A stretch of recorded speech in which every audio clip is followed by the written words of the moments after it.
Hey guys, welcome back to Falcon Central Radio on the Pro Football Central Radio Network. I am one of your hosts, Aaron Freeman, joined by my co-host, Scott Karasik. Today we are going to be talking about the Falcons' Week 10 win over the Dallas Cowboys. We're going to preview their upcoming matchup against the Seattle Seahawks on Monday night in Week 11. We will answer you guys' mailbag questions throughout the show and at the end. And, of course, we will jump right into things, talking about recent roster moves that the Falcons have made. They made a roster move last week. They sort of flipped it this week by cutting Garrett Grayson from the practice squad and signing kicker Mike Meyer. They cut Mike Meyer and put Garrett Grayson back on the practice squad. But opening came open on the practice squad when they running back Brian Hill wound up signing with the Cincinnati Bengals, and the Falcons wound up cutting Jermaine Grace to free up a room to bring up a running back, and that was Terrence McGee, who they signed off the Browns practice squad. So, Scott, what are your thoughts on sort of these flurry of roster moves and the Falcons trying to shore up their depth, given that Devonta Freeman's dealing with an injury? If the Falcons really wanted to keep Brian Hill, they could have. They'd made the right roster moves in time, and they could have blocked it by making him a active player and saying, hey, we're going to have Brian Hill on the roster. They let him go. They let him leave and go to Cincinnati and instead sign Terrence McGee. And I may not get a lot of love for this, but McGee's a way better fit in Atlanta's offense. And he's a way better fit just overall. He can actually catch the ball out the backfield. He's got better vision. And just in general, he's a better football player for what Atlanta needs. He's got a better zone runner than a true, than the gap blocker that Hill is. Hey, that's an interesting take because I'm of the complete opposite mind. I think the Falcons dropped the ball in this one. I think when they cut Brian Hill a couple of weeks ago and put him on the practice squad, I think every week that passed was a greater chance that some other team was going to sign him off the practice squad.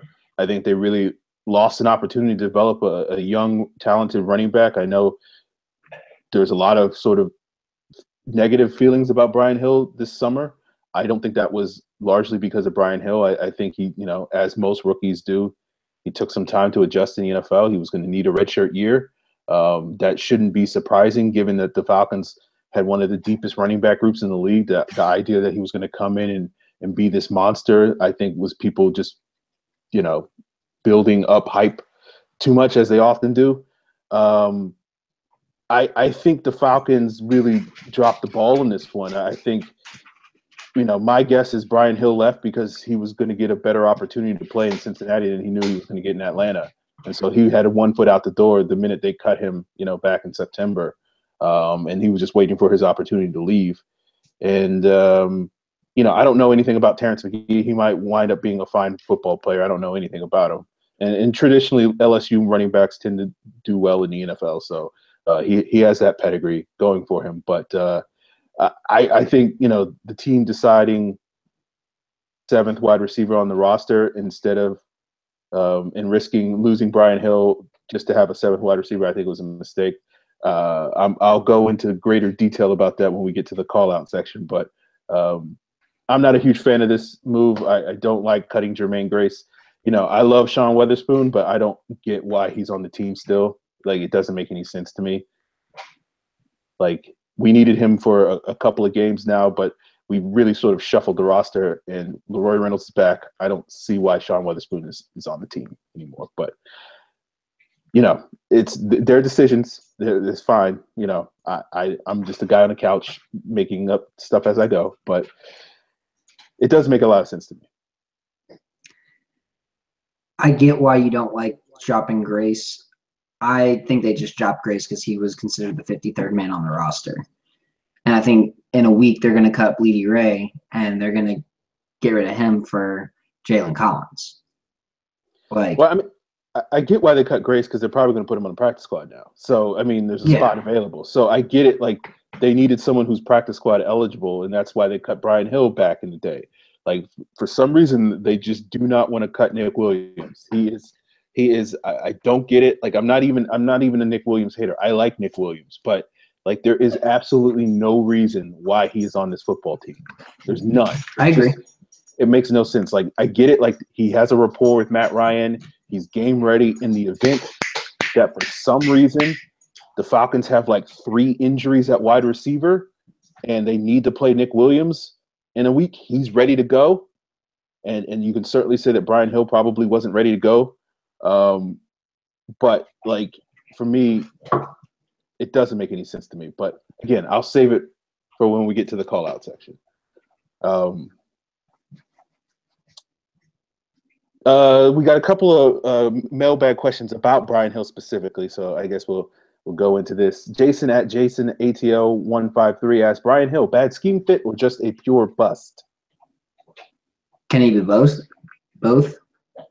I mean, he's not on the Falcons roster. He's a 5th-round pick, and it's November of his rookie season. So that's already a bust. Bad scheme fit? Yeah. I don't think he's a good zone blocking rusher. I think you needed a guy who had better vision than him. I didn't think he was a great zone scheme fit back when they drafted him, though. So that just hasn't changed for me. And I saw a couple of things that said maybe this guy has some promise, but I never really thought of him as like a true Falcons running back. Yeah, I feel the opposite way. I think calling somebody a bust nine weeks into their NFL career is the most ridiculous thing I've ever heard. Yeah, he's not going to play for the Falcons again. Yeah, he didn't work out for us, but Mike Gillislee got cut by the Dolphins after his rookie year and then bounced around to 3 teams, and now look at where he is. He was a 5th-round running back. So this idea that Gillislee is a bust for the Dolphins in that context. In terms of Gillislee in the NFL, he's not a bust. Brian Hill is a bust for the Falcons. He may or may not be a good NFL player, but right now, for Atlanta, he is a busted 5th-round pick. I'd argue that Ricardo Allen was a busted 5th-round pick during his rookie year, and he's redeemed himself tenfold since. I don't agree with that. I think the Miami Dolphins are a bust for getting rid of an asset because of reasons. That's what's the bust here. They lost a really good player because of reasons. So I feel Brian Hill has the potential to be the same. I feel like Brian Hill could be starting for some NFL team in 2 years and being the lead tailback. If Joe Mixon washes out in Cincinnati, it wouldn't shock me at all if Brian Hill's the next man up and in 2 or 3 years and he's the workhorse in Cincinnati. So I think the idea that we can just sort of be like, oh, well, because he didn't work out in Atlanta means he wasn't good enough. I think that's a wrong tack to put on it. Tevin Coleman was not a star his rookie year. He was a quote unquote bad scheme fit. I think Brian Hill had better vision. I think he was a powerful runner. I think he got held back by bad blocking. I think he was going to take him some time to adjust to his zone scheme after playing in the gap scheme, as we saw with Tevin Coleman from Indiana, which he wasn't even making that big a leap because Indiana ran some zone stuff, gap-ish stuff. They had a combination of zone and man blocking. So I feel like the idea of just sort of, Brian Hill didn't come in and light the world on fire for a team that was already 3 deep at running back, and people saying that means he's not good enough. I don't get that at all. I think he was a guy that could have blossomed next summer and was worth keeping around to see if he would blossom next summer. If he didn't, then at that point you could probably be like, okay, well, we got 3 already good guys on this roster, so we can move on. But to basically give up on him at this point in time, it doesn't make any sense to me, but we'll see. Evan Birchfield asked a similar question. Now that Hill's gone, given what we saw of him, what do you think about that selection in the draft? I wasn't a huge fan of it on draft day. I thought there were better people that they could have taken.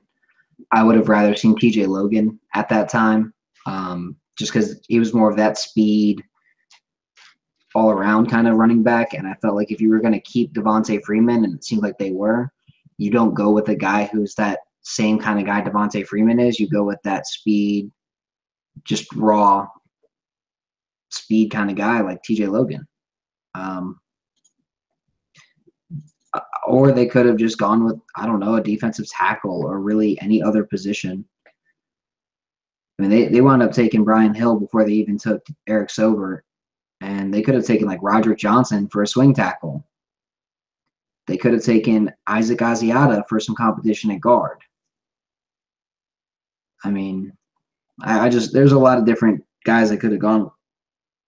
I just wasn't a huge fan. Hell, they could have taken Caleb Brantley for defensive tackle depth. He was sitting right there. Or even Vincent Taylor. So, I mean, there were players there that they could have taken and been perfectly fine with, and they wound up going with him instead, and I was not a fan of the pick that day. I thought they needed a running back, but I didn't think that was the running back they needed.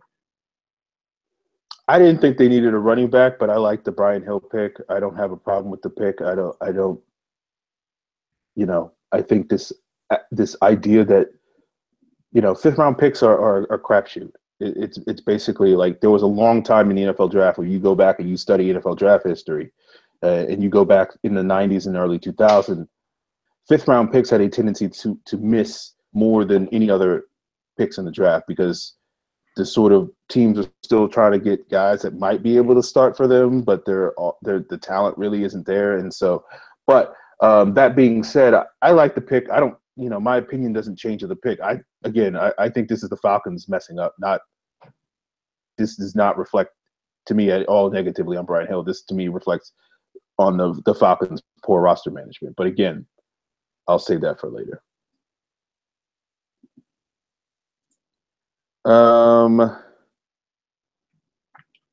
Okay, well, the next questions have pretty much been answered. So let's move on to the Cowboys game. And the Falcons won this game. I'll admit, surprisingly to me, the 27-7 score, if you had told me the final of the score would have been 27-7, I would have been like, well, the Cowboys put the smack down on the Falcons. I wouldn't have guessed that it would have been the reverse. But obviously the Falcons played probably their most complete game. They only allowed 107 yards rushing from the Cowboys. Most of that came in on one drive in the third quarter. They sacked Dak Prescott 8 times. They forced 2 fumbles off of 2 sack strips. Among those 8 sacks, they scored 17 points in the first 3 possessions in the second half. So you got turnovers, which is what we've been asking for. You've got offensive production in the second half, which is what we've been desperately wanting for. We saw a pass rush, and we saw a pretty competent run defense against a good offensive line. Certainly didn't necessarily play up to expectations with the Cowboys offensive line, but, you know, partially that's due to the Falcons defensive line doing their jobs. So, you know, the Falcons checked a lot of boxes that they have not been checking this season. So, you know, that's certainly a positive sign. So they deserve all the praise that they can get for this game. I completely agree. I was kind of shocked that I saw Adrian Claiborne use the same move 5 different times and get sacks all 5 times on them. Like, that's just rookie shit. A left tackle in the NFL should not let you beat him 5 straight times with the exact same move. Chaz Green just needs to retire. He just got embarrassed. Just give up, dude. You fucking blow. And yeah, just ugly game for Dallas. I thought the Falcons did well, especially in run defense.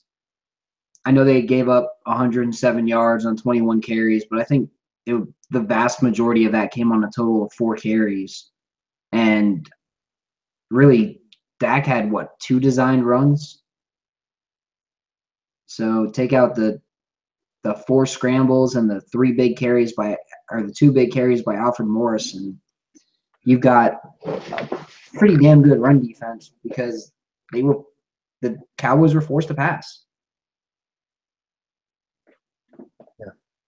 Yeah, a lot of good performances overall. Not a lot of negative performances. You know, I'll call out Devonta Campbell for, you know, getting beat by Jason Witten 3 times, but that's about probably the biggest negative you could say about anything that the Falcons did. Great performance from the defensive line, outstanding performance from the secondary as usual, to really lock down most of the Cowboys receivers. And I just realized now Terrence Williams only had 1 catch. Holy crap. Yeah, I mean, it was basically one Bryce Butler catch was really the only significant catch they had. And I think maybe Witten had one third down conversion or something like that, and maybe Beasley had one. But it was for the most part they locked down the Cowboys receivers. Um, Offensive line got off to a rocky start, but I think they picked it up towards the end of the second quarter and certainly in the third quarter, where I think they really did their job and picked it up and controlled the line of scrimmage. And after that point, after halftime, David Irving and DeMarcus Lawrence, who certainly made some hay early in the game, basically were non-factors after that point. So overall, a really strong performance at all levels. Maybe people can nitpick special teams a little bit.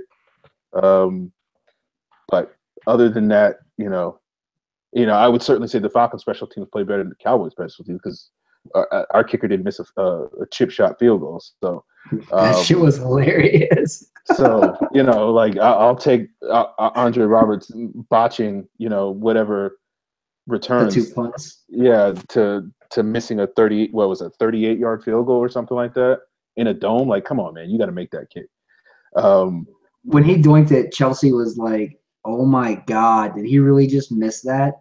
What a loser! How does that guy have a job?" I'm like, "He was just signed this week," and she goes, "Oh, that explains everything. He should be back at home." Yeah, pretty much. Yeah, not going to be good. I don't even know who the kicker was. Like, who was that guy? It was Mike Nugent. Oh, now it makes perfect sense. Mike Nugent. I didn't even realize who was kicking for the Cowboys this week. And just think, if the Falcons didn't commit 2 penalties, that game is probably 41-0. Yeah, I mean, it could have been a lot uglier. They had a touchdown wiped out at the end for Tevin Coleman, and they had to pick early from Trufant that would have given them positive field position real early in the game. So 2 possible scores. Got a couple of. Oh, let's do the brother of the week.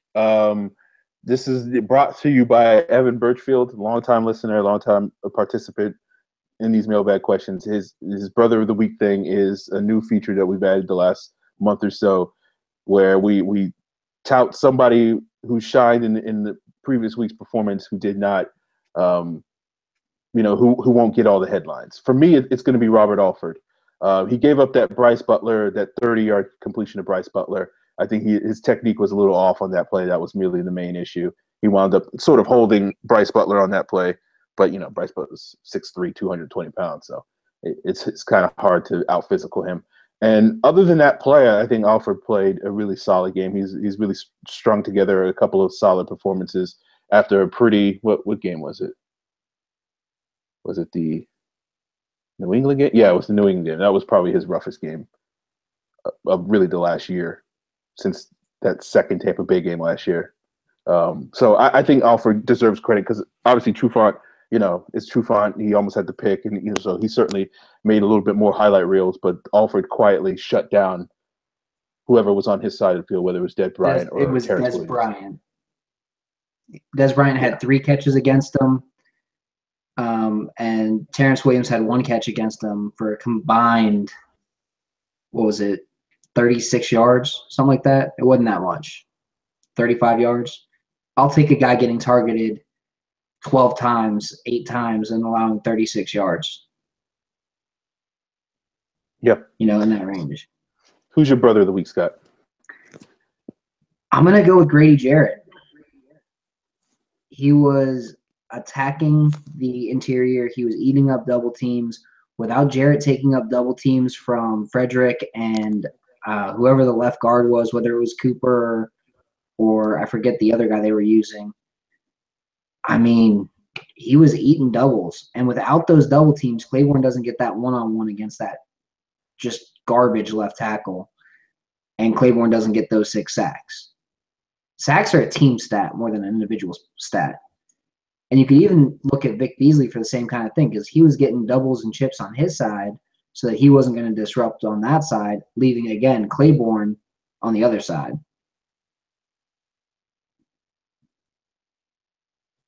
Fair enough. Your homie Brian asks, how much of an impact do you think Elliott not being there had on the game? It looked to me like the Falcons defense was fired up and would have done well regardless. I don't think the issue was Elliott. I think the issue was Tyron Smith.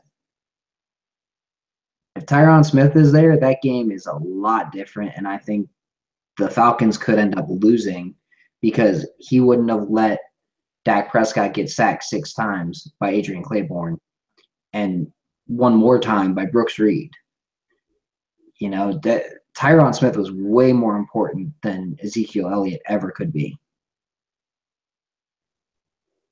It's hard to disagree with that notion based off how the game played out. I certainly would agree that they missed Tyron Smith a lot more because Chaz Green had a much more negative impact on the game than Alfred Morris or any other running backs did. But I do think, I think not having a running game has something to do not just only with Tyron Smith not being there, but also Ezekiel Elliott not being there. Like they couldn't really run the ball outside of one drive in that entire game, and basically after that point had to abandon the run. And so I think the running game probably would have been a lot more effective early in the game.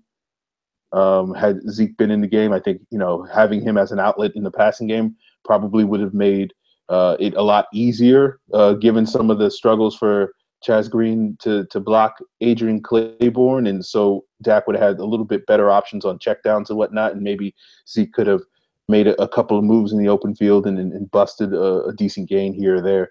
So I think it had an impact on the game. I won't necessarily say like, oh, the Cowboys would have won if he would have played, but I certainly think had him and Tyron Smith been in the game, and probably Sean Lee as well, had those guys been fully healthy and played the entirety of the game, the outcome could have possibly been different because, those are 3 out of their players. So, basically do the equivalent of picking 3 out of the Falcons' 6 or 7 best players and have them exit the game. And you certainly would agree that that would probably affect the outcome of the game.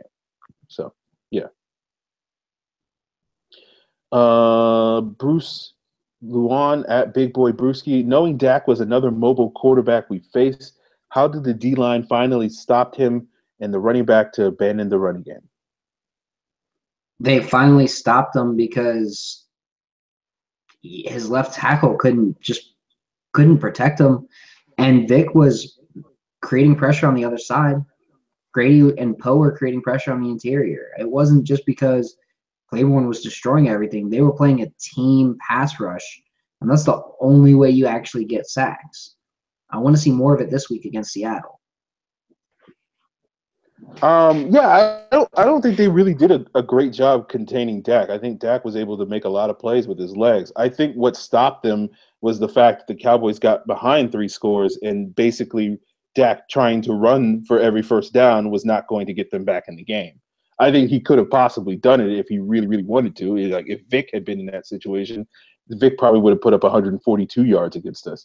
But I think at a certain point you got to stay in the pocket and make throws, and unfortunately, because of the pressure that the Falcons were, getting on him anytime he dropped back to pass and anytime the running back didn't chip on Claiborne's side, basically he wound up getting sacked or getting pressured or whatever, and he probably missed a couple of throws that he had an opportunity to make. So I don't really think it was anything specifically that the Falcons defense did that contained this Dak. I think Dak actually probably did better job than maybe you think, Bruce. But I think the sort of the game situation, the offense being able to score, the overall basically making the Cowboys one-dimensional, basically did more to stop Dak than necessarily anything specifically the D-line did.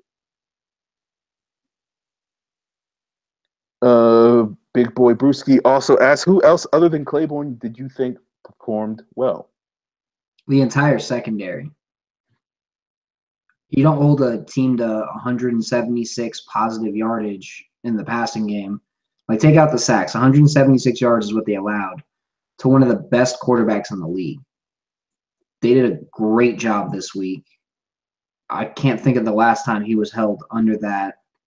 I mean, yeah, I know Washington did a good job because they were pressuring him, but that run game was killing it. Atlanta really did what they needed to do against Prescott. And it, from the secondary to the linebackers, all 3 levels of that defense did their job and played their asses off. Yeah, I think everybody on defense played well for the most part. I think everybody across the defensive line all contributed. Not only just Claiborne, I think Beasley, Reed, Shelby, Rubin, Upshaw, Tack, all those guys had their positive moments. I think the linebackers probably played one of their better games. I think a lot of that has to do with the defensive line playing well. It seems like the linebackers play goes up when the defensive line plays well, as opposed to sort of being able to carry their own, I guess. But I think Jones and Campbell had pretty good games. Again, other than the couple of times Jason Witten got the better of Campbell, I think he had a pretty good game to sort of balance things out. I think again with Scott, I think the secondary was outstanding. Poole gave up a couple of receptions to Cole Beasley. Alfred gave up a reception here or there, but I think for the most part, the secondary was outstanding. They typically have been this season. They're probably the most reliable thing on the team in terms of their performances from week to week. But yeah, I think across the board, most players played pretty well on Sunday. So yeah. ATL Sports 404 asks, I thought Ryan Schrader held up pretty well against DeMarcus Lawrence. How would you grade his performance? I'd say a solid B+. Outside of probably 4 or 5 snaps, I thought he did a great job keeping Lawrence at bay. Lawrence did create some pressure, though. It was a rare bad game for Schrader. And by bad, I mean like bad as in a Pro Bowler bad, not as in like bad as in like it was just an atrocious game that we'd get from Lamar Holmes. So, that's what I was seeing. He held up well, but Lawrence was just killing it out there. I see now why the Falcons wanted DeMarcus Lawrence in 2014 instead of Rashid Hageman. I think Schrader did well. I think Lawrence got the better of him, as I said earlier, in the first half on a couple of snaps. He gave up that sack. But I think in the second half, Schrader, certainly dominated that performance. I don't remember when I watched the film earlier today, I don't remember a moment where DeMarcus Lawrence stood out to me at any point in the second half. So I think Schrader did a really good job. And comparatively to DeMarcus Lawrence gave Schrader a lot of problems 2 years ago when we played the Dallas Cowboys. Like I remember in that game, there was a play where Lawrence just sort of basically pancaked Schrader and just dominated him on a particular play. And, that was a game I remember Tyrone Crawford popping quite a bit in that game, going up against, I think, Levitri at the time. And so, like, I think comparatively, Schrader's performance was, really strong compared to that game. So, if I was grading his first half, I'd say he was like a B-. In the second half, I would say he's an A or maybe even an A+. So, whatever that balances out to be an A-, B+ sort of game for Schrader, yeah, that's how I would grade it as. All right, let's move on and talk about this upcoming matchup against the Seattle Seahawks. On Monday night, the Falcons are back on the road, going up to Seattle. Falcons are relatively healthy compared to the Seahawks. They do have Duke Riley still out with his knee injury. Obviously, Devonta Freeman is dealing with his concussion, and that could have a dramatic impact on the outcome of this game. But relatively speaking, the Falcons are in pretty good shape injury-wise when you compare it to the Seahawks. Earl Thomas is expected to come back, last I heard, unless something came out in the last couple of hours that reversed that. But he's coming off a hamstring injury. He's probable to play. Pretty much everybody else at this point is up in the air. Primarily, Cam Chancellor left the game last week with a stinger. You got Dwayne Brown is dealing with an ankle injury. Jerron Reed, hamstring. C.J. Prosise, ankle. Eddie Lacy, groin. Frank Clark, thigh. Michael Wilhoit, calf. Luke Jokel, knee. Shaq Griffin, shoulder. So they're pretty much beat up. That's like, I just named 1, 2, 3, 4, 5, 6, 7 starters that are up in the air. Their status is up in the air this week. So pretty beat up. Then you also have Richard Sherman, among other guys that are already out for the season. So, yeah, the Seahawks are basically at half strength at this point. Most of those guys wind up playing. So certainly an opportunity for the Falcons to take advantage, and we'll see if they can. Scott, what are some of the matchups that you're looking forward to watching on Monday night? I'm really looking forward to seeing Julio Jones go ham on whoever is replacing Richard Sherman. Like, that to me, that's what I want to see. I mean, and just their offensive line, they've got what? Reese Odiambo's on injured reserve. They've got Brown hurt. They've got Juckle hurt. Do they have a healthy lineman? Like maybe Justin Britt, but Justin Britt's mediocre. I think Atlanta could dominate this game up front. And just coming off of the same kind of game they had last week, you have that confidence you need. And when you look at their tackles outside of, Dwayne Brown, can Matt Tobin really keep up with a guy like Adrian Claiborne? Or maybe this is the week Takk McKinley gets after it and his motor just destroys that side of the ball for them. And then their right tackle's Fetty, who can't handle speed. Like, this could be a dominant game for Atlanta if they really play well up front. And that goes on both sides. The defensive lines on both sides are going to be key to this game. So, I don't know. It's going to be an exciting game to watch, and I really want to see. I want to see Vic Beasley and Takk McKinley just destroy Russell Wilson a couple times. Yeah, I'm really eager to sort of see if the Falcons pass rush could sort of have a repeat performance. They should on paper, but it was interesting to me last season where the Seahawks offensive, everybody knew the Seahawks offensive line was terrible last year, but the Falcons really didn't control the game on the line of scrimmage at all in either one of those two games against Seattle. So I think they're a little bit in redemption. I think, coming off of this strong performance against the Cowboys, I think, is a confidence boost. So my expectation is even if Dwayne Brown does play, I think, that may sort of slow down Adrian Claiborne, but I expect to be able to win their matchups on a regular basis, particularly Poe and Jarrett coming off two of their stronger games. So I think it is a very favorable matchup for the Falcons. I do think Seattle's defense, however, is still a good defense.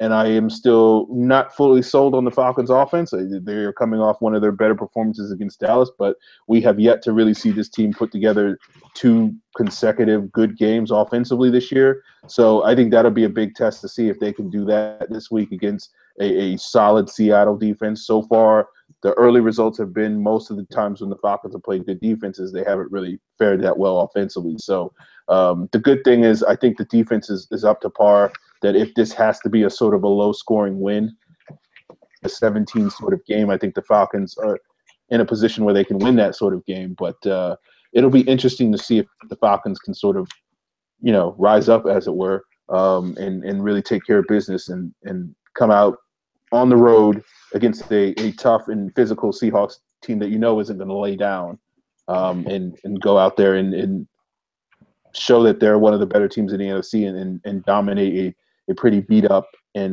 vulnerable Seahawks team. Let's see. We got a bunch of questions about this game.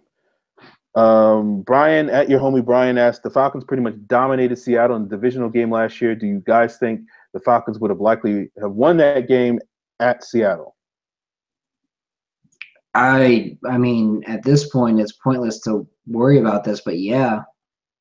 Last year, they didn't have Earl Thomas, and Earl Thomas and Richard Seymour are the two keys to that defense working the way that it needs to work.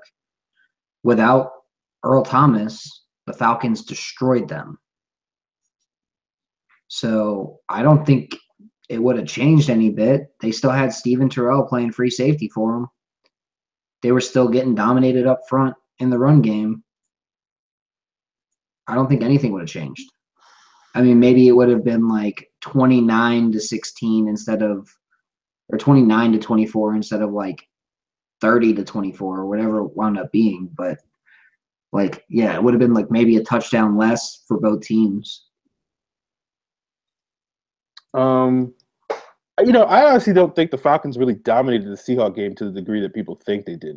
I think sort of the dominance they showed against Green Bay sort of skewed people's perception of that Seahawks game. I think that Seahawks game was a little bit closer than people thought. Seattle had an opportunity late in the third quarter and early in the fourth quarter that they probably should have scored 2 touchdowns, and they didn't. They only had a field goal because Russell Wilson missed a wide open receiver in the end zone, and then he missed a wide open 80-yard touchdown to Doug Baldwin at the beginning of the fourth quarter. That would have cut the lead to a 1-score game instead of the 3-score game it was at that point. But I think, had it been in Seattle, that game should have been probably closer, because you would assume that Seattle would have been better able to take advantage of those opportunities. I think Seattle sort of really abandoned their game plan a little bit too early. They got a little bit too nervous about trying to keep pace with the Falcons rather than slowing down the game early in the second quarter. And I think that's really where they lost the game.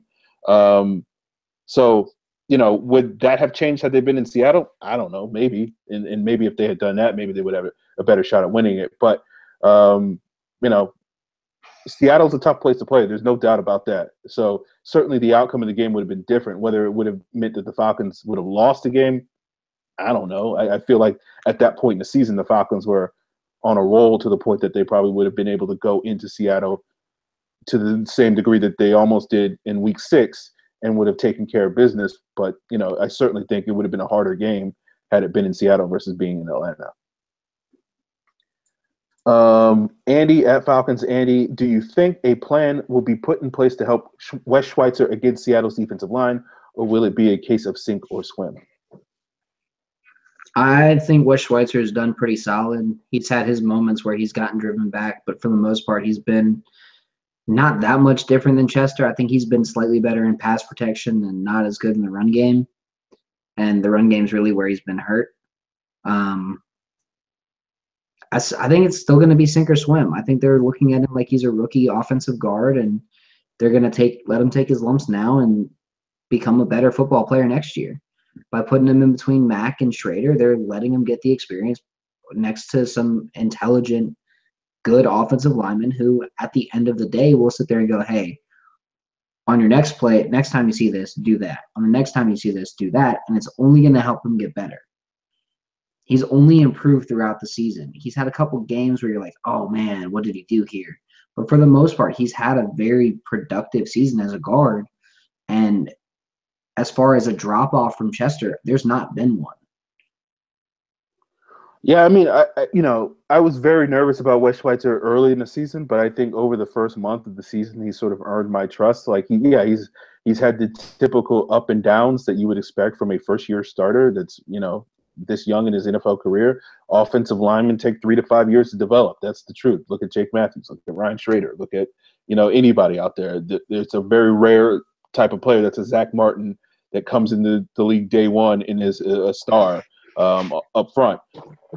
So it's one of those things where it's like I think Schweitzer has shown enough that, unless he completely falls off of a cliff and the struggles he's had the last couple of games, I don't think is as bad as people seem to make it out to be. So, yeah, I expect him to be basically sink or swim. I expect Michael Bennett to give him a lot of problems because Michael Bennett gives everybody a lot of problems. He's one of the best pure pass rushers in the NFL. And a couple of years ago, he was arguably the best pass rusher in the NFL. So, Schweitzer's going to struggle against it. And I don't really think there's anything a whole lot the Falcons can really do other than just, keeping a back in to help him out. But I think they'll line up Bennett in a 3 technique outside his shoulder. And at that point, there's really not a whole lot that Mack or Schrader can really do to help him out because Schrader's going to have his hands full with whoever, Frank Clark or whoever. I don't even know. I know Freeney's going to be on the opposite side against Jake Matthews. So I don't even know who their other edge rusher is. But, whoever it is, they're all going to have their hands full. So it's not going to be an easy task for Schweitzer. It's certainly not going to be an easy task for any of the other 4 offensive linemen up front for the Falcons. Bruce, Big Boy Brewski asks, the way we contain Dak, can the D-line do the same with Wilson or any difference between both? I think Wilson's more of a guy who, he can run, but over the past few years, he's become more of that, I'm running just to find passing lanes as opposed to I'm running to run. Dak is still in that I'm running to run kind of thing. I would love to see them contain Wilson completely, get a couple sacks on him, 3-4 sacks, really contain him, force some bad throws, and get a couple picks. But, Wilson's just a way better football player at this point in their careers. He really is. He understands the offense a lot better. He's been in that same offense since he started as a rookie. The only thing that the Falcons really need to do with Wilson is just get a spy in there. That's the best thing they need to do. Make sure they've got like Deion Jones spying him all day. Yeah, I mean, Seattle's offense has really morphed the last couple of years to be more of a quick passing game, given their offensive line issues. So the ball's going to come out quick. So Wilson's probably not going to run as much as people think. What he will do is, every now and then he'll completely go off structure and do the things that we've seen him do for many, many years now, which is he'll just run around and then basically throw up a bomb to Doug Baldwin or somebody, and they'll catch it and they'll turn it into a 60-yard gain. That's really where Wilson is sort of most dangerous. And so, the hope is that with our athletic guys, a guy like Beasley on the field, chasing him and whatnot, and the Falcons pass rush being able to stay in their lanes and sort of keep him contained within the pocket, then I think they can sort of handle that to a certain extent. But there's always going to be that one sort of broken play that Russell Wilson pulls seemingly out of his butt that you're just like, we can't stop that. That's just Russell Wilson being Russell Wilson. So, I mean, you just got to make sure that there's only maybe that's one or two plays, and hopefully the Falcons offense doesn't make it to the point that that's one or two plays in a close game that could sort of decide the game. But he's going to make a play here or there that you're just going to be like, well, you got to throw your hands up, and that's why he's Russell Wilson. ATL Sports 404 asks, why don't the Falcons spy mobile quarterbacks more often? Is that just a result/decision based on running a zone-heavy cover 3 scheme? I mean, there's ways to contain without a spy. You need to have good pursuit, good flow of the defense. And if Quinn feels like his defense has good pursuit and good flow to the ball, he's not going to sit there and spy a quarterback. I think certain quarterbacks, no matter what you do, need to spy, and I think one of those is Russell Wilson. I mean, I think the Falcons didn't spy Dak as much as they probably normally would have, as they tried with Cam and with Tyrod earlier in the season, because they spied those guys a healthy amount. The problem was they weren't good at spying them. I mean, that's really the issue. It's not necessarily their scheme and whatnot. If they were as zone heavy a scheme as you imply, they would be spying the quarterback all the time. It's really the man, when they play man and guys is back to the quarterback, is when a mobile quarterback can hurt you, and that's really been the Falcons' problem, particularly against Dallas on several of those plays. I think the Falcons. Yeah, I mean, I'm trying to see if I have anything else to add to that, but yeah, I don't think. I think the issue when the Falcons spy a quarterback is their guys don't make the tackles in the open field. That was the issue with Buffalo. That was the issue to a certain extent with Cam. And sort of the read option sort of hurt them a little bit there. But it was really just tackling. That's really been their issue when it comes to mobile quarterbacks, not necessarily because they don't have a guy in position. It's like when a guy gets in position in the open field and they're one-on-one against that quarterback, too often they miss the tackle, and that quarterback is able to sort of convert or turn that into a big game. Magic notes. How do you think the Falcons will game plan for Freeney and that front seven of Seattle? Same way they game plan for everybody else. They're going to try and run the ball a lot. They're going to try and hit some of those intermediate routes, and then outside of that, I don't see them giving help for Freeney. I think they'll probably believe that Jake Matthews can handle him one-on-one. It's probably Michael Bennett that they're going to be like, wow, we need to get help for that side. And in the middle, they're going to be like, we need to make sure we have a good group in the middle because Reed and Richardson, not jokes. Frank Clark may be out, though, which would help out the Falcons a lot. Marcus Smith may be out. Deion Jordan looked great when he played this past week, but was against the Cardinals, and the Cardinals have an awful offensive line. So who knows how good he really is. It's a really tough game to game plan for, just because you've got so many different moving parts all throughout the team. And, that Wagner right middle linebacker, weak side linebacker combination is arguably one of the best in the league. Yeah. I think Scott's right. I think the way they'll game plan for Freeney and the Seahawks pass rush in particular is trying to run the football and trying to avoid some, third and longs where those guys can pin their ears back and really sort of be in an advantageous situation against our offensive line. I think our offensive line has played well this year, but generally speaking, when you face a good defensive line, the defensive line always has the advantage when it goes up against offensive line, particularly in those third down situations. So I think the Falcons will, their game plan is to minimize those situations. If need be, I think they'll keep a guy like Hooper a little bit tighter to the formation than they have in some of the recent games where they've been a lot more wanting to flex him out and split him out wide, and sort of use him to chip a little bit off the edge if need be. But I think, going into the game, that's not going to necessarily be the plan. I think that's only going to be a sort of adjustment that they make if Freeney or anybody else on the edge winds up giving them a lot more troubles early on than they expect. But I do think they'll have enough confidence in their running game and their offensive line to basically hold their own against the Seattle front seven. The thing that really gave them troubles last year in that Week 6 game was Seattle blitzing, and they did a really poor job handling Seattle's blitz, and that really threw them off in the first half of that game. And then they got their act together in the second half and fared a little bit better. But I don't see Seattle blitzing as much just because I don't think they have as much confidence in their secondary to hold up against our wide receivers as they probably did, last year when they were fully healthy. Big Boy Brewski, with the possibility of Thomas and Chancellor being out, could it be a long day for the Seahawks D? How should we attack?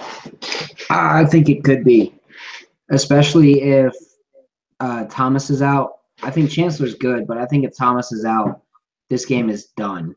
Like, Atlanta is going to destroy Seattle deep. As long as their pass protection can hold up, they should have no problems going deep to Julio over and over and over again. This could be a Julio 220-yard game. The amount of times they can go deep. You could see Taylor Gabriel doing that 80-yard touchdown like he did against the Eagles, because they just don't have the guys that can run with the Falcons. You put Hill, Gabriel, and Julio out there, you attack them with 4 verts and Hooper, and you attack them with 4 verts and just attack all day. It's a cover 3 defense. You hit them with 4 verticals all day long. Yeah, it looks like Thomas is definitely going to play. Pete Carroll was pretty confident he'll play. It's Chancellor. He'll play, but he's still banged up with a hamstring injury. So, yeah, he'll play, but can he really keep up with Julio banged up with a hamstring injury, especially since Julio has another week to get fully healthy? And Julio didn't really play a lot towards the end of the game this past week. It was a lot of Sanu and Hardy and Gabriel. So I think Julio was taking it easy. Okay, but I don't think that's necessarily Thomas's perspective. I don't think that's going to be a worry. I think the issue is going to be Chancellor and sort of missing that thumper in the box, missing that. Cam Chancellor is one of the most underrated safeties in the NFL because people sort of try to pigeonhole and try to make him into like, oh, he's only a run defender, but he can do a lot of things. So that's a big loss for their defense because, I don't know who's the replacement. I don't know if they put McDougal at strong safety or whatever, but, we'll see how that goes. But it could be a long day for the Seahawks defense. I think they're going to play some zone. They're going to rely on their zone more so than what they did last year when they faced the Falcons, which they went a little bit more man-heavy, particularly in that playoff game. We'll see if the Falcons find ways to attack it, which they should, especially if their offensive line can hold up. But like the Seahawks, their MO is we're going to play disciplined zone. We're going to tackle. We're going to make tackles in the open field. We're going to get pressure with 4 guys.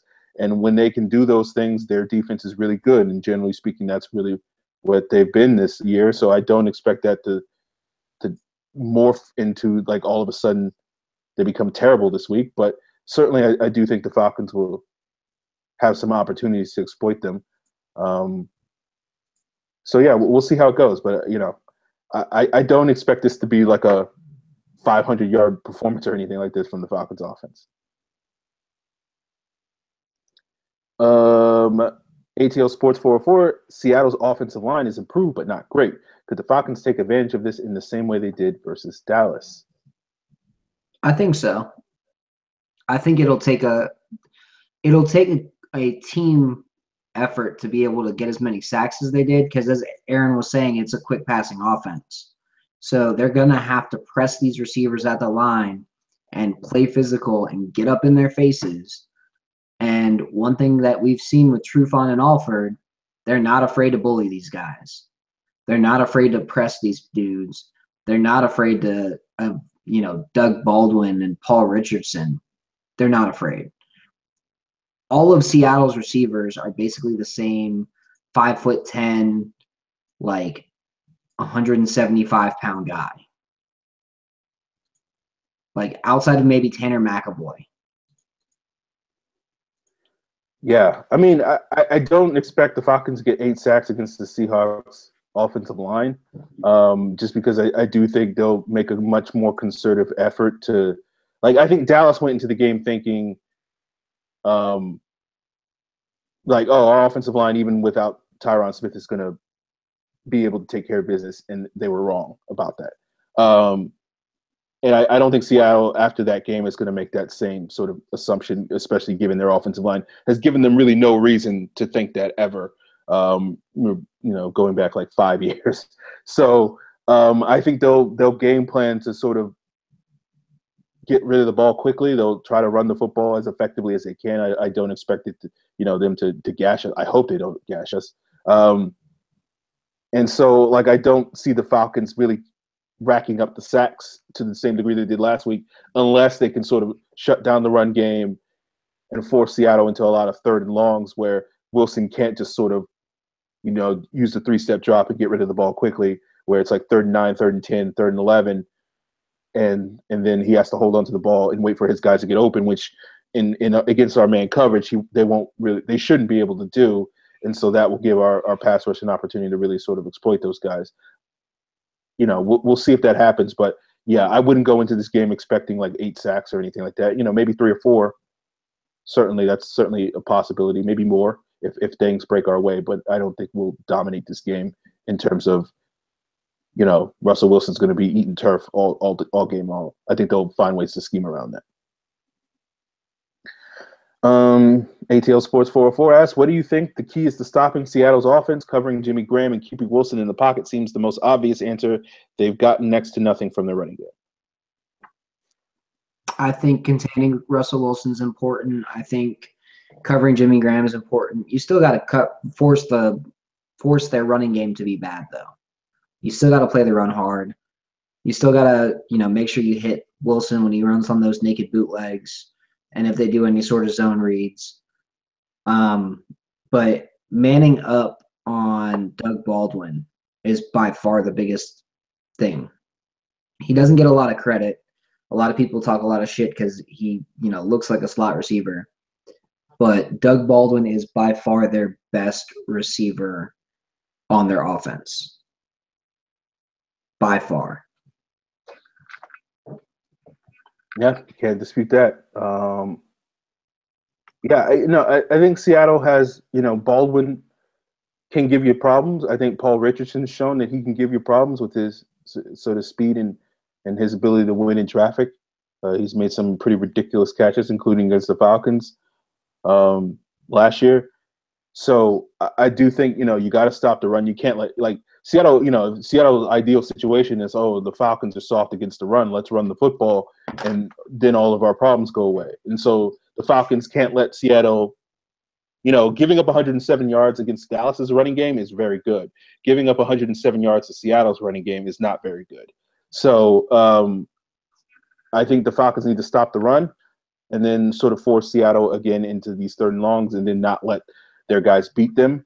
their guys on the outside. I think, probably having Keanu Neal cover Jimmy Graham is probably a smarter strategy. But they'll probably have a healthy mix of Neal and Campbell, and maybe even a couple of times with Beasley there as well. So,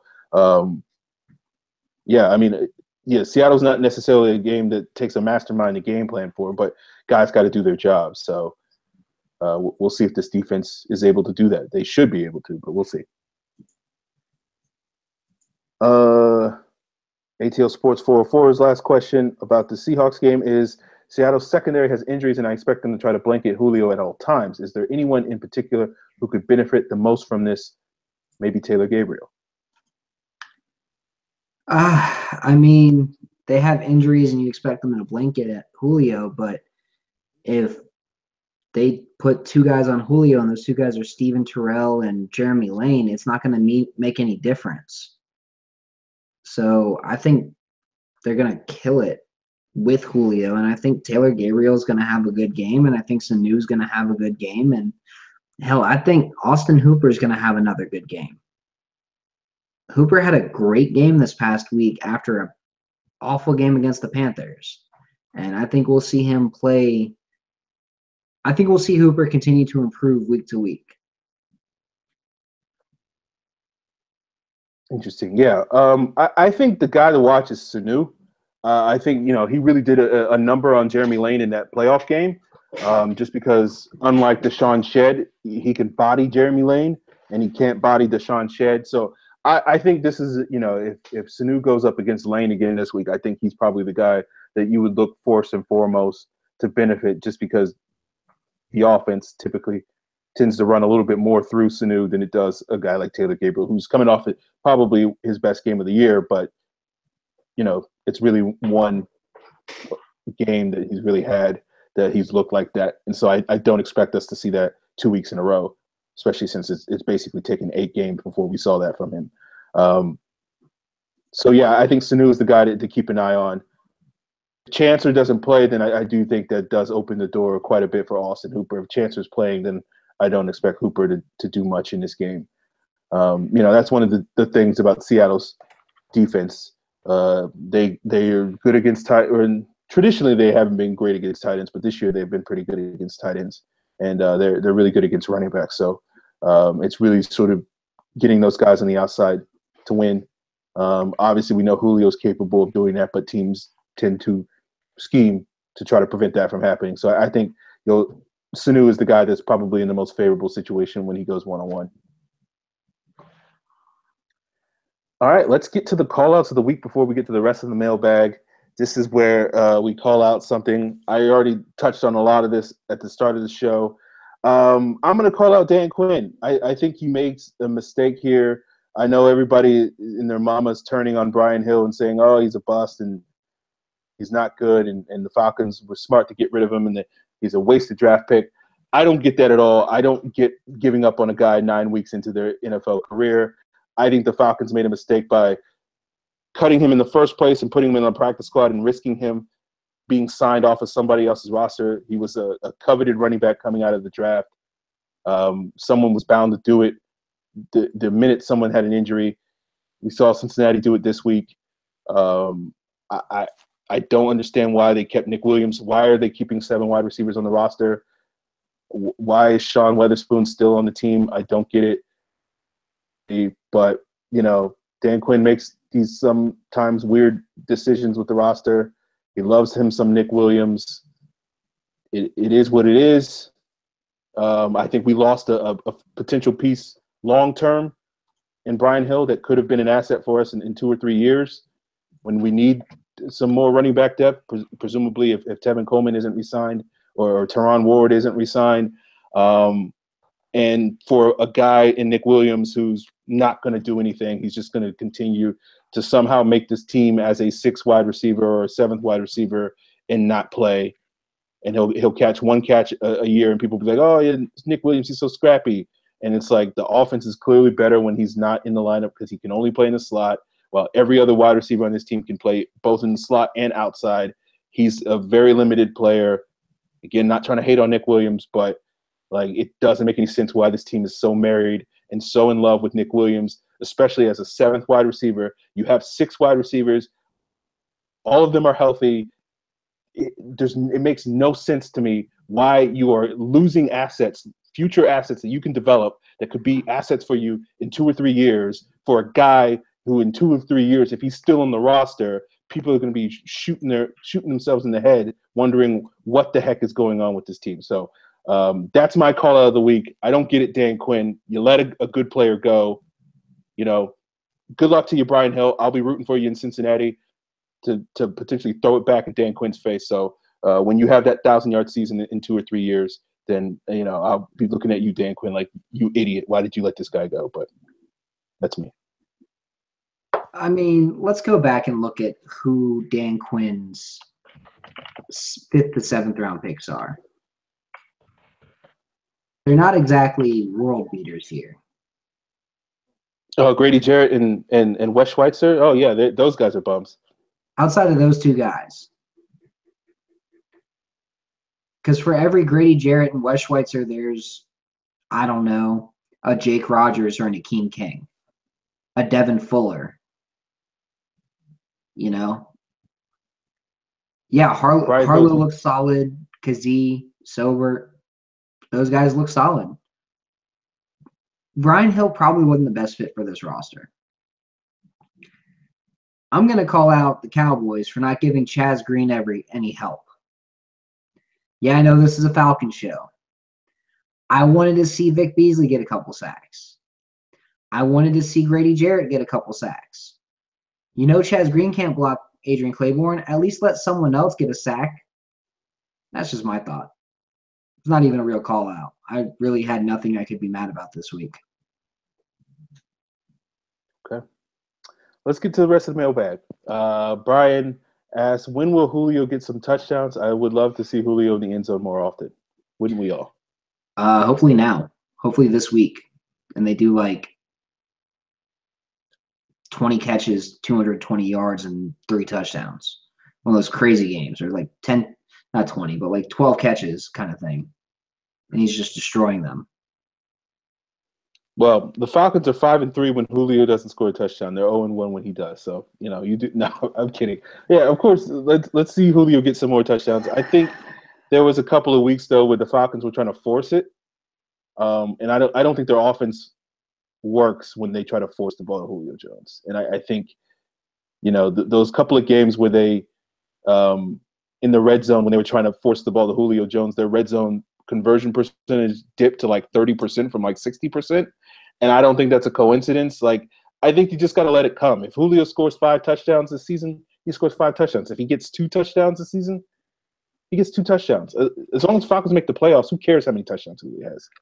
Like, this to me is like a fantasy argument that people get upset and like, oh, Julio gets disrespected for people because Odell Beckham and Des Bryant get all these touchdowns and Julio doesn't. And I'm tired of people disrespecting Julio. Like, who cares, man? So as long as Falcons win the game, who cares whether Julio scores a touchdown? I know if you have him on your fantasy team, use that 4th overall pick in your fantasy draft on Julio Jones, you're probably pissed off right now. But at the same time, if the Falcons win, who cares?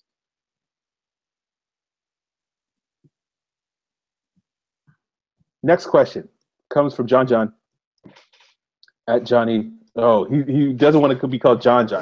Change your stinking screen handle, dude. John at Johnny Benz. Can Faith be in place again? Injuries keep piling up for our upcoming opponents. God is good. I mean, put faith in the team at least to give their best effort. I can't say they're going to win every game or anything, but take it week to week like we did last year. Yeah, I mean, look, I think the big test for them this week is they have a very vulnerable Seahawks team, and not to get complacent and to do the things that they did last week again this week. That's really been their problem. It's like even when they have a good game, the very next week they kind of lay an egg. And then when they lay an egg, you're like, okay, well, I guess this team stinks now. Then they play better, and it's like, okay, I guess we're good again. And then they lay an egg, and it's like, okay, I don't know how to figure out this team. So that's really the issue.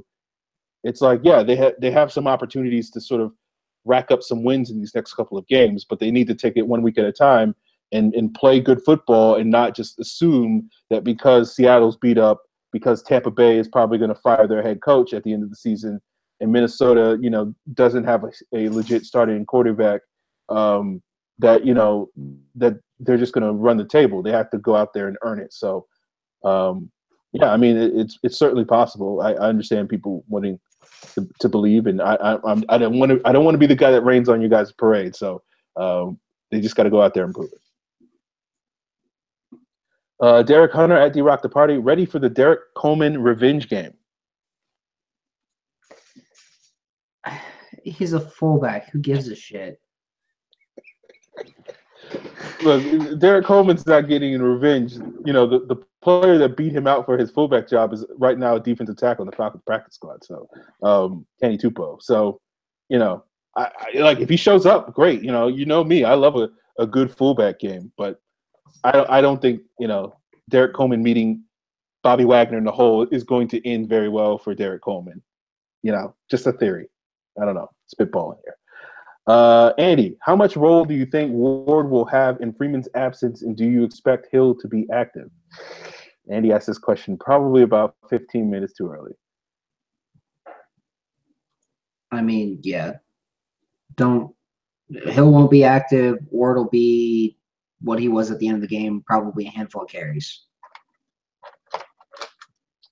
Yeah, I mean, Ward's going to get a lot of work on third downs. That's where he's best at. He'll probably get last week he got 9 carries. That was largely because the Falcons were running out the clock at the end.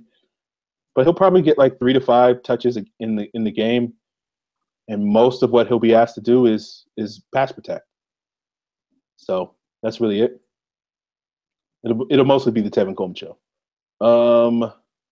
ATL Sports 404 asks, how big a loss is Devonta Freeman, and do you expect 3 running backs to be active this week?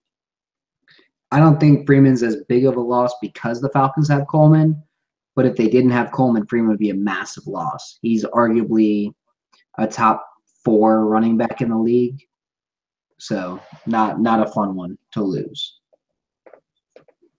Yeah, I mean, Tevin Coleman is one of the better backup running backs in the league, but he's not in the same league as Devonta Freeman. Devonta Freeman is arguably the best running back in the league other than Le'Veon Bell with the way he's been playing this year. So, I mean, go from Le'Veon Bell to D'Angelo Williams. D'Angelo Williams is a good backup running back for the Steelers the last couple of years, but he's not Le'Veon Bell. So it's kind of the same thing. And so, I don't expect 3 running backs. I would be surprised if McGee is active this week, but so I think it'll be just 2, and then an emergency Derrick Coleman who played running back in college at UCLA and got some carries on Sunday against the Cowboys. I think he'll be the emergency 3rd option. And your emergency 4th option is Dontari Poe, so keep your eyes out. Yeah, I think we're more likely to see some wildcat from Mohamed Sanu or something like that than Poe, but certainly I would welcome it. Evan Birchfield asks, how do you think Tevin will do as a starter with our next few opponents, Seattle, Tampa Bay, and Minnesota? I think he'll do fine. Seattle has a pretty good run defense. Tampa Bay has a pretty good run. Well, Tampa Bay kind of sucks as a whole, but Seattle has a pretty good run defense, and Minnesota has a pretty good run defense. And I think the Falcons' offensive line has been able to create the holes they need to create. The hard part this past week was Dallas knew Atlanta was going to run. Atlanta continually ran the ball. And at a certain point, teams are going to eventually stop it. So I think as long as Atlanta sticks with the run and as long as they don't get up ridiculously, get up 30 points or anything, they should be able to continually run the ball just fine. Yeah, I mean, I don't expect Tevin Coleman to go off against Seattle. Maybe he'll break a long run and sort of that will inflate his numbers, but I don't expect him to have a monster game against the Seahawks. I don't expect Minnesota to give up a bunch of yards to him. I think, he'll probably have pretty middling games in those 2 games. My expectation, maybe like a 15 carries for 60, 70 yards or something like that. Something decent, but nothing spectacular by any means. And then Tampa Bay would be the one opponent I think he would have the opportunity to sort of feast a little bit on because their run defense isn't a top 10 run defense. So, yeah. Their run defense isn't good. Yeah. And I mean, and what would you expect from a Mike Smith team? Of course. Well, to be fair to Mike Smith, the Falcons' run defense up until like 2013 was actually pretty good most years. 2012 was pretty awful. Yeah, that's fair. That's fair. Okay, up until 2012. You're right. That's fair. I forgot about the 2012 offense. Deep run defense. Yeah, they were pretty awful. Evan Birchfield, do you think Ward's carries will or should be increased or let Tevin handle the majority of snaps? I'd probably do an 80-20 split between Tevin and Ward. I don't think Ward's very good. I never have. He'll break off a random big run and make you think he's solid, but for the most part, he's just kind of there. Just my view. I don't think his vision's very good. And I don't think you can do the kind of stuff in the passing game that you'd want to with Ward, where if you get Tevin in open space, like that's where Aaron may kind of – like I agree with Aaron as far as running the ball against Seattle and Minnesota. That's where he's going to have a little bit of struggle if Tevin has to carry the load. Those 15 carries, 70 yards, I'm in agreement there. But I think the minute that you look at the passing game and just putting the ball in his hands in space, that's where you really see Tevin Coleman bust out. And I think you'll get a 20, 25-yard play each game from him just in the passing game if they use him the way that they can. Okay.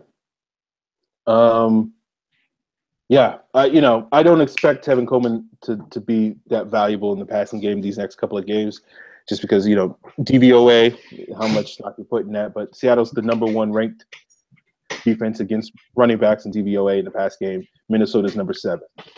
Now Tampa Bay's 29, so I think that's the game where again Tevin Coleman can sort of really go off in that game. But I think Minnesota and then Seattle have smart, disciplined, and athletic defenses that Tevin Coleman shouldn't give them too much problems. He can bust it.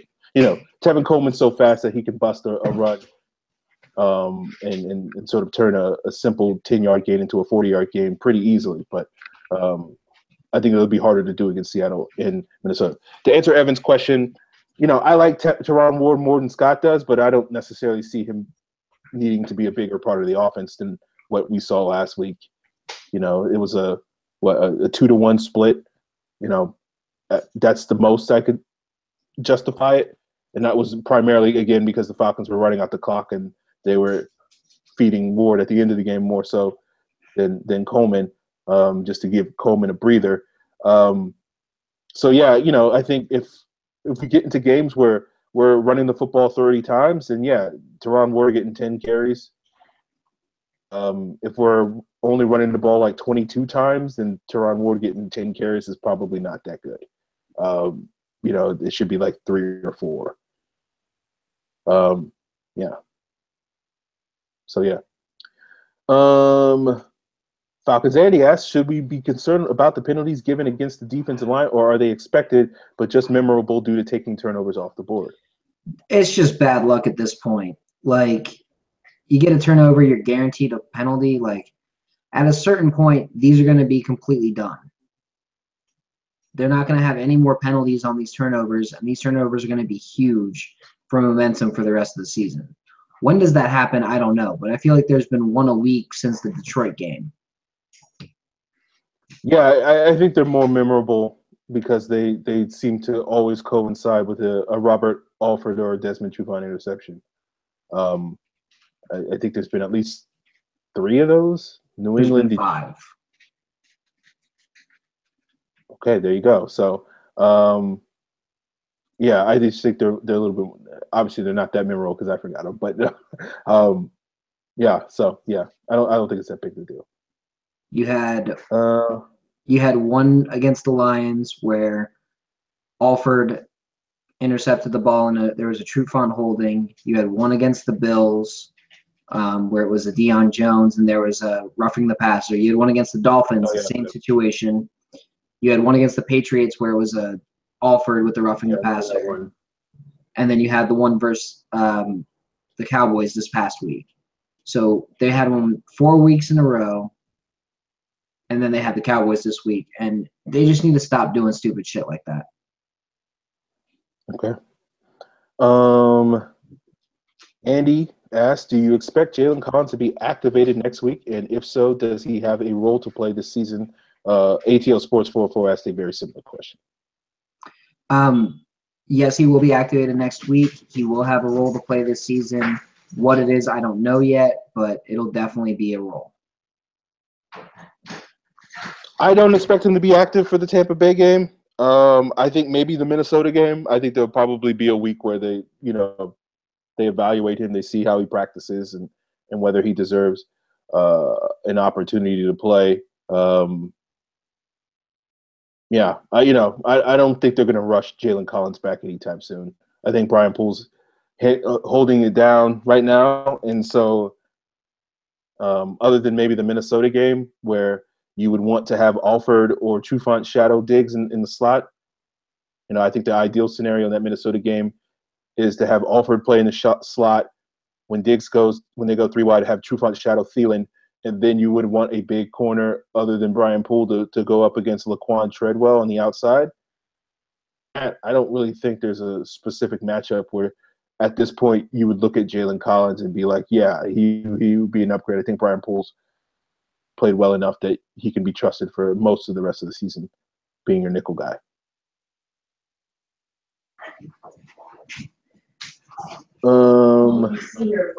Jason asks, can you guys find some dirt on Coward? I don't care enough about Colin Coward to try and find some dirt on him. Yeah. There's always somebody that, whether it's on Fox Sports or ESPN, that pisses Falcon fans off, and it's like, who cares? Like, Skip Bayless, I don't watch any of those shows, so I don't really care about what they say about Matt Ryan or what they say about the Falcons. I don't watch talking head shows to get validation about my football team. I like my football team or I don't like my football team. And I don't need somebody on NFL Network or ESPN or FS1 to tell me whether or not I should like my football team. And if they say the thing I don't like to hear, then it's like, okay, turn the channel and let's watch some Looney Tunes or something. I don't know. Bruce Poe, the new Garland. I mean, I guess so. I mean, he's not an offensive lineman. He's more of a just fat body that you're going to knock through as a fullback, but he's definitely a similar kind of rotational piece on offense that you can use now. I mean, a rotational fullback sees, 4 snaps a game, but hell, they finally did what I wanted them to do on the goal line. They put in a 6th offensive lineman, they put Poe at fullback, and they came up with some scheming that made sense. It led to 2 touchdowns. On 3 plays, they scored 2 touchdowns and gained 3 yards. That's what they needed to do.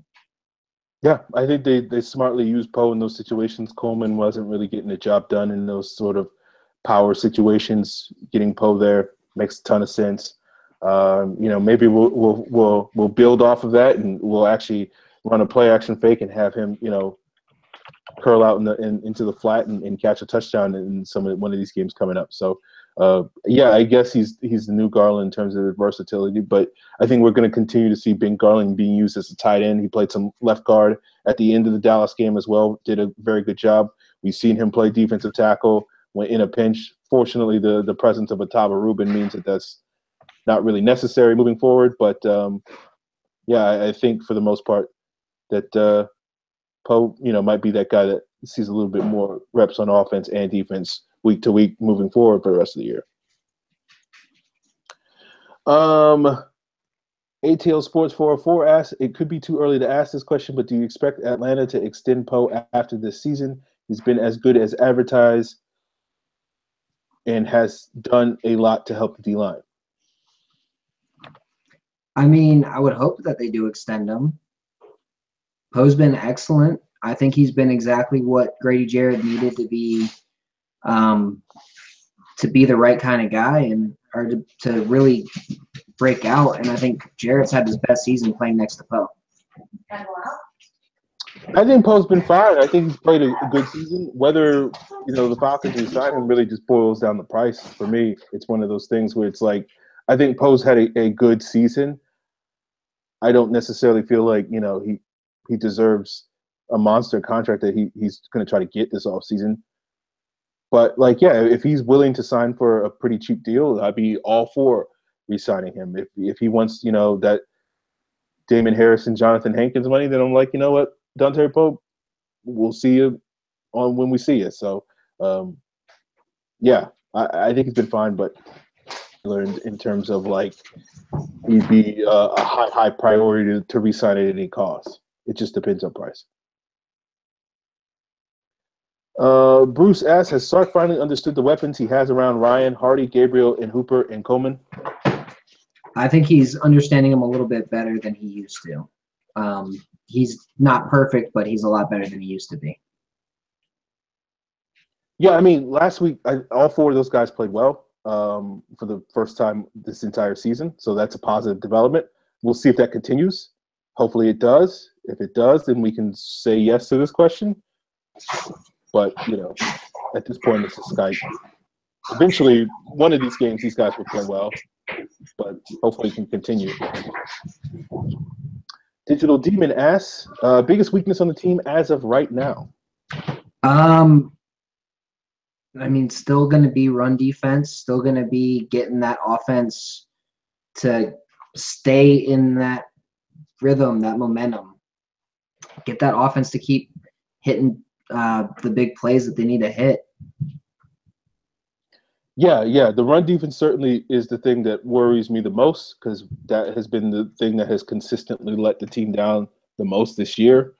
If we're talking about a unit, I would probably say the linebackers, particularly when it comes to defending the run. I think in coverage they've been solid to good for the most part, but unfortunately we'll take full advantage of that because teams have been able to run the ball so effectively against us. But yeah, I would say, the biggest weakness on the team is not having Patrick DeMarco at fullback. So that's really the biggest weakness on the team. Digital Demon asks, do you think the Falcons draft another defensive end in the first and leave Beasley at Sam full time?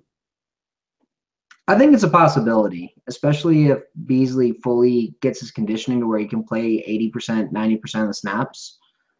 I wouldn't be shocked. And especially if there's a guy like Bradley Chubb or maybe even Harold Landry there that can play a Leo spot and eventually replace Brooks Reed. I think it depends on whether Adrian Claiborne is resigned. If Adrian Claiborne is resigned, then no. If Adrian Claiborne is not resigned, it's a possibility. I wouldn't expect it, but it's a possibility. I think if Adrian Claiborne isn't resigned, then that probably means that Brooks Reed is probably coming back, and that will sort of mitigate the need to draft use a first round pick on a defensive end somewhat, and maybe they could save it to round 2 or 3 or something like that. But I think it really sort of depends on Claiborne's status moving forward. Devontre Scott at Sean 8088. I'm sorry, I can't read. Why do you think the coaching staff continues to stick with Andre Roberts even though he's giving them terrible field position and boneheaded decisions? Seems like they would try Marvin Hall to get things going. I mean, you stick with the guy you're paying the money to, the guy who practiced all summer at that spot, at that role, and you just go with that guy. Yeah, I mean, they guaranteed $750,000. It's money. Andre Roberts has been reasonably productive for the most part compared to most return specialists in the league. So it's not as if his production is awful, even though people probably perceive it to be because people often don't have realistic expectations for what return specialists are doing in the NFL. They think everybody's Tyreek Hill is going to take it back to the house, but every single time. But I think that's the main reason that Roberts has a significant guaranteed salary. They're not going to cut him at this point because they still got to pay him. And so if you're not going to, if he's not going to be a factor on offense, there's something he has to do. So I think, next year, assuming, Roberts doesn't house between now and the end of the season, which is possible. He's had a couple of big returns. So, again, it's not like he's been terrible this year. We'll see if he comes back next year. But at this point, I wouldn't bet on it, but anything's possible. Last question comes from ATL Sports 404. When is Jalen Muhammad going to make a cameo on the show? People have been patiently waiting on it. All two of you, I guess. I mean, yeah, I'm not patiently waiting on it. I will say I'm sorry for deleting a bunch of your questions, ATL Sports 404. We just don't have the patience or time to answer 30 questions a week from one guy. You asked a bunch of questions this week. We already had a bunch of questions already on Slate, and then saw in the final prep for the show that you had dropped into like another 30, and I was like, Jesus, oh God. Yeah. So we got most of them. We're open to bringing other people on the show. Not Jalen; he's the worst. He is. But that'll be something we'll explore in the rest of the season. But not Jalen. He'll never be on the show over my dead body. Not Jalen. Never Jalen. Yeah. All right, guys. If you want to send in 30 mailbag questions, then use the hashtag Falcons mailbag. Please don't send in 30. Just narrow it down to like 5. But yeah, use the hashtag Falcons mailbag. You can tweet at the show. Is at Falcons PFC. I am at Falcons. Scott is at Caraccic S. You can follow the show's Twitter handle, PF Central as well. ProFootballCentral.com is the home. You can find all the links to the iTunes and where you can find the audio version of this podcast. Check out Pro Football Central on YouTube. Check out Scott's page on YouTube. Subscribe to both. Like us on Facebook, Falcon Central Radio on Facebook as well, where we usually simulcast, but not this week for reasons. So that's it, guys. We'll be back next week to talk about the Seahawks game on Monday night, and hopefully it will be another win, and the Falcons will be 6-4. And maybe I will just be like slightly less negative. Slightly. Well, they were 6-4 last year, so I hope that's where they end up this year. Yeah. Have a good night, that's y'all. it, guys.